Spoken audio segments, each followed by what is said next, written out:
دیکھیے جو زندگی ہے جو اللہ تعالیٰ نے مجھے اور آپ کو عطا کی ہے، یہ جو کائنات کی عمر، موجودہ عمر جس کے بارے میں بتایا جاتا ہے کہ 13.7 ارب سال کی عمر ہے، 13.7 ارب برس کے اندر گویا کہ ہمیں ایک موقع ملا ہے، اور صرف ایک موقع ملا ہے۔ نہ یہ موقع آج سے پہلے ملا ہے، نہ یہ آئندہ ملے گا۔ یہ اگر گیا تو گیا۔ اس کا مطلب یہ کہ ایک بڑا نازک معاملہ ہے، اور اس میں بڑی اہمیت ہے اس بات کی، بڑی ضرورت ہے اس بات کی کہ ہم اپنے آپ کو اس عظیم مقصد کے لیے تیار کریں جس کے تحت ہمیں اس دنیا میں بھیجا گیا ہے، یعنی پاکیزہ زندگی گزارنے کا جو ہدف ہمارے سامنے رکھا گیا ہے، کیونکہ اسی کے اوپر ہماری اخروی نجات موقوف ہے۔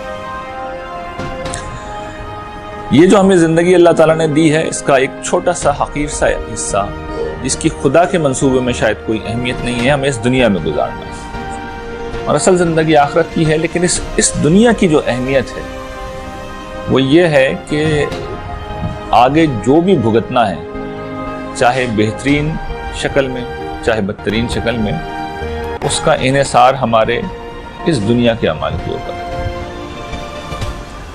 تو اس دنیا میں رہتے ہوئے ہمیں اپنے آپ کو بہتر بنانا ہے، اپنی شخصیت کو بہتر بنانا ہے، اپنی زندگی کو بہتر بنانا ہے۔ آ جائیے اب آخرت کی طرف، یعنی اس کے لیے بھی منصوبہ بندی کی ضرورت ہے۔ میں نے یہ عرض کیا تھا نا کہ جو آدمی اتنا بیوقوف ہے کہ اسے دنیا کے فائدے بھی سمجھانے پڑ رہے ہوں، تو اس کو آخرت کے بارے میں بدرجہ اولا بتانا پڑے گا کہ بھیا وہاں پہ بھی بڑے درجات ہیں، وہاں پہ بھی بڑے مقامات ہیں، بلکہ وہیں سارے درجات ہیں، وہیں سارے مقامات ہیں۔ اور اس دنیا میں ظاہر ہے کہ انسان کو دیکھنا چاہیے کہ وہ کیا مقام حاصل کرے گا۔ تو کم سے کم جو چیز وہاں پہ انسان کا نصب العین ٹارگٹ ہونی چاہیے وہ یہ کہ انسان جہنم کے عذاب سے بچ جائے۔ تو یہ پہلا ہدف ہونا چاہیے، اور یہ ہدف نہیں ہونا چاہیے بلکہ اس کے مطابق زندگی کو ڈھلنا چاہیے۔ لیکن میں اس وقت اس پہ نہیں آ رہا، میں صرف یہ عرض کروں کہ ہدف کیا ہونا چاہیے۔ اچھا، اس کے بعد ایک دوسرا ہدف جو آخرت میں ہو سکتا ہے اور ہونا چاہیے ایک بندہ مومن کے لیے، کہ اللہ نے دیکھیں ہم پہ کتنا بڑا احسان کیا ہے کہ ایمان لانے میں جو ایک مشقت ہوتی ہے اس سے ہم بچ چکے ہیں۔ تو ہمیں تو ذرا آگے سے معاملہ شروع کرنا چاہیے نا، کہ ہمیں صرف نجات ہی نہیں چاہیے بلکہ بلندی درجات بھی چاہیے۔ آخرت میں ہمیں اونچا مقام بھی چاہیے۔ وَبِذَلِكَ فَلْيَتَنَافَسِ الْمُتَنَافِسُونَ، جو قرآن نے بات کہی ہے کہ جو تم دنیا میں دوڑ لگاتے ہو نا، دنیا میں کمپٹیشن کرتے ہو، دنیا میں مقابلہ کرتے ہو، دنیا میں ایک دوسرے سے آگے نکلنے کی جدوجہد کرتے ہو، آگے بڑھنے کی جدوجہد کرتے ہو، یہ نہیں ہے میدان، یہ ہے جنت جس کا ہم ذکر کر رہے ہیں، جس کی تفصیل بتا رہے ہیں، جس کی نعمتیں بیان کر رہے ہیں۔ کوشش کرنے والوں، کوشش کرنی ہے تو اس کے لیے کرو۔ ایک دوسرے کے ساتھ کمپٹیشن کرنے والوں، کمپٹیشن کرنا ہے تو اس کے لیے کرو۔ یہ قرآن مجید کی دعوت ہے۔ یہ اس نے میدان بتایا ہے کہ یہ میدان ہے دوڑ لگانے کا، یہ میدان ہے آگے بڑھنے کا۔ تو یہ ہدف ہونا چاہیے کہ بھئی جنت کے اعلیٰ سے اعلیٰ درجات، اونچے سے اونچے درجات، اعلیٰ سے اعلیٰ مقام، اس لیے کہ وہاں تو جو مل گیا وہ سمجھے، اول تو جو ملے گا وہ بہت زیادہ ہوگا، اور جو ملے گا وہ کبھی ختم نہیں ہوگا۔ اس دنیا میں تو جو بھی آپ حاصل کر لیں، میں بھی حاصل کر لوں، ختم ہو جائے گا۔ پھر تیسری چیز جو مل گیا اس پہ کوئی جواب دہی نہیں ہے، کوئی پوچھ گچھ نہیں ہے، لا مقطوعۃ ولا ممنوعہ، وہ نہ کبھی ختم ہوگا، نہ لیا جائے گا، نہ سپلائی اس کی روکی جائے گی، ہمیشہ جاری رہے گا۔ تو اس کے پیچھے جانا چاہیے۔ اچھا، وہ اب کیسے حاصل ہوگا؟ یہ ہے جو آخری سوال جس کا مجھے یہاں جواب دینا ہے۔ اس دنیا میں تو دیکھیں جو بھی ہے ختم ہونا ہے، اور وہاں جو بھی رہے گا باقی رہے گا۔ تو کمپٹیشن وہاں کے لیے کریں۔ اس کی عملی شکل کیا ہے؟ اب اس میں بھی ظاہری بات ہے کچھ چیزیں کرنی پڑیں گی، وہ ایسا نہیں ہوگا۔ نمبر 1، اس کے لیے پہلی چیز جو چاہیے، دیکھیے، وہ اس کے لیے کوئی عام شخصیت نہیں ہو سکتی، اس کے لیے غیر معمولی شخصیت چاہیے۔ کمپلیکس فری سول، قرآن نے اس کے لیے ایک تعبیر اختیار کی ہے، قلب سلیم۔ ایک ایسی شخصیت، ایک دوسری تعبیر بھی ہے نفس مطمئنہ، ایسی شخصیت جو بالکل مطمئن ہو۔ تو اپنی شخصیت کو ہدف بنانا ہوگا۔ چن چن کے نکال کے پھینکنا ہوگا ان چیزوں کو. اور اس کے لیے پہلی شرط یہی کہ آدمی اپنا انٹروسپیکشن کرنے والا، زبردست محاسبہ کرنے والا ہو، اپنا احتساب کرنے والا ہو.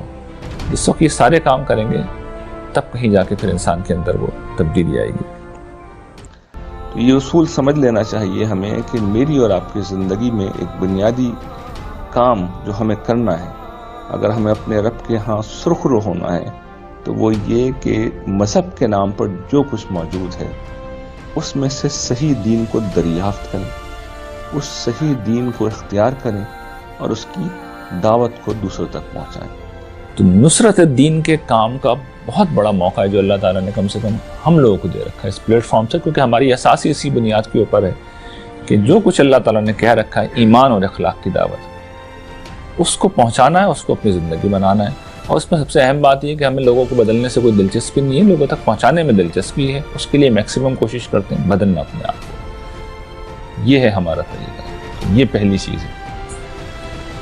دوسری چیز جو اس کے ساتھ کی جا سکتی ہے، بہت سے لوگ اسے زندگی کا مشن بھی بنا لیتے ہیں، مخلوق کی خدمت میں، مخلوق کے ساتھ بھلائی، خیر کا کام، فلاح کا کام، جتنا ہو سکے، جس درجے میں ہو سکے، جس کی مدد کی جا سکے کیجیے.